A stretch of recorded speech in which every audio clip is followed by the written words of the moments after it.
Hi guys, welcome back to beautiful family. আজ বানাবো ডিম আর ময়দা দিয়ে তেলের মালপোয়া। এখানে আমি দুটো ডিম নিয়ে নিয়েছি।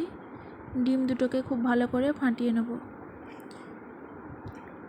ডিমের সাথে অল্প অল্প চিনি দিয়ে দেবো।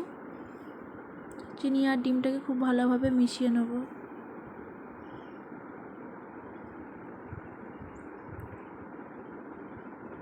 এখানে ভালো করে মিশিয়ে নিয়েছি। কোনো চিনির লাম্পস নেই। স্বাদ মতো নুন আর সামান্য কালো জিরে ভালো করে মিশিয়ে নেব।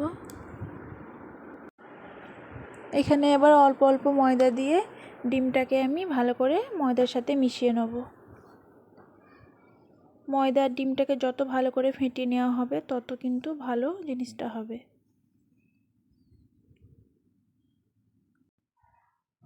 এখানে আমি ডিম আর ময়দাটা এরকমভাবে মাখিয়ে নিয়েছি। এবার সামান্য পরিমাণে পানি দিয়ে ময়দার ব্যাটারটাকে আর একটু পাতলা করে নেব। পানিটা কিন্তু আন্দাজ করেই দেবে, নাহলে পাতলা হয়ে যেতে পারে। আর ডিম আর ময়দার ব্যাটারটা ঠিক এরকমই ঘনত্ব রাখতে হবে।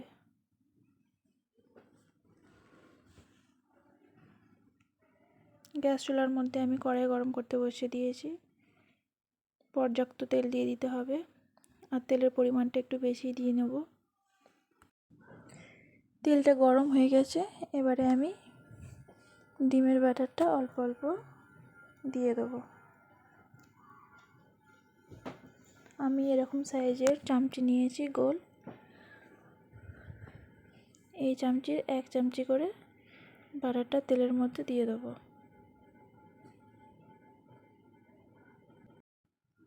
আমি তেলের মধ্যে দিয়ে দিয়েছি। গ্যাসটাকে মিডিয়াম ফ্লেমে রেখে দিতে হবে, না হলে খুব তাড়াতাড়ি নিচের দিকটা লাল হয়ে যাবে। দেখো এরকমভাবে ফুলে উঠেছে। তো দু সাইডটা আমি গোল্ডেন ব্রাউন করে ভেজে নিয়েছি। এরকম প্রসেসে সবগুলো আমি ভেজে নেব। তোমাদের এই রেসিপিটা ভালো লেগে থাকলে লাইক, সাবস্ক্রাইব, কমেন্ট করতে ভুলবে না। আর খুবই নরম হয় এরকমভাবে বানালে। আজকের মতো এই রেসিপিটাই।